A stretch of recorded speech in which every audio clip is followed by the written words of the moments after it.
બોલિવૂડમાં ફરી મોટો પ્રશ્ન ગુંજી રહ્યો છે કારણ કે આ વખતે વાત માત્ર ફેન ફોલોઈંગની નથી, વાત છે રેકોર્ડ્સની છે, વાત છે ઇતિહાસની છે અને વાત છે સુપરસ્ટાર બનવાની. ધુરંધરની ઐતિહાસિક સફળતા પછી રણવીર સિંહ અને રણબીર કપૂરની સરખામણી ફરી એકવાર ચર્ચાના કેન્દ્રમાં છે. એક તરફ છે રણબીર કપૂર, જેને એનિમલ જેવી ફિલ્મથી ચોકલેટી હીરોની છબી તોડી ને પાવરફુલ સુપરસ્ટારનો દરજ્જો મેળવી લીધો, અને બીજી તરફ છે રણવીર સિંહ, જેણે ધુરંધર દ્વારા આખા બોલિવૂડના ગણિતને જ બદલી નાખ્યું છે. પ્રશ્ન એક જ છે, બોક્સ ઓફિસ પર સાચો કિંગ કોણ? ચાલો પહેલા વાત કરીએ રણબીર કપૂરની. રણબીર કપૂર એક એવો અભિનેતા જેણે સ્ટારડમ કરતા પરફોર્મન્સને વધારે મહત્વ આપ્યું.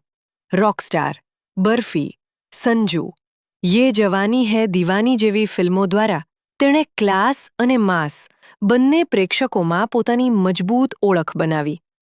એનિમલ માત્ર ફિલ્મ નહોતી. અને પછી આવી એનિમલ.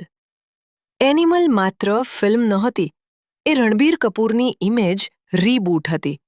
ડાર્ક, વિલન્ટ, ઇન્ટેન્સ રોલમાં રણબીરને જોઈને દર્શકો ચોંકી ગયા. ફિલ્મે બોક્સ ઓફિસ પર સેંકડો કરોડની કમાણી કરી અને રણબીર કપૂર ફરી એકવાર એ લિસ્ટ સુપરસ્ટાર બનીને ઉભરી આવ્યા.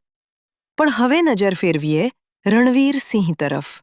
એનર્જી, એક્સપેરિમેન્ટ અને એક્સ્ટ્રીમ ડેડિકેશનનું નામ રણવીર સિંહ. શરૂઆતમાં બેન્ડ બાજા બારાતથી દિલ જીતી લીધા, પછી રામલીલા, બાજીરાવ મસ્તાની અને પદ્માવત જેવી ફિલ્મોથી પોતાને ગ્રેન્ડ સિનેમાનો હીરો સાબિત કર્યો.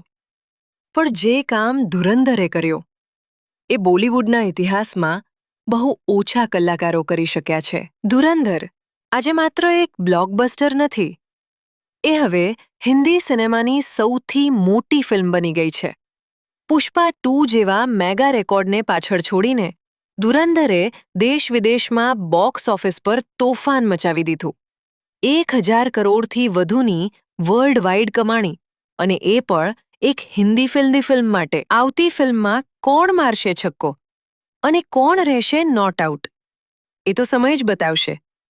પણ એક વાત નક્કી છે, રણવીર સિંહ વર્સિસ રણબીર કપૂર, આ ટક્કર બોલિવૂડને હંમેશા રસપ્રદ રાખશે. દર્શક મિત્રો, આવા જ વિડીયો જોવા માટે આપ અમારી હોટલાઇન ન્યૂઝ ચેનલ સાથે જોડાયેલા રહો.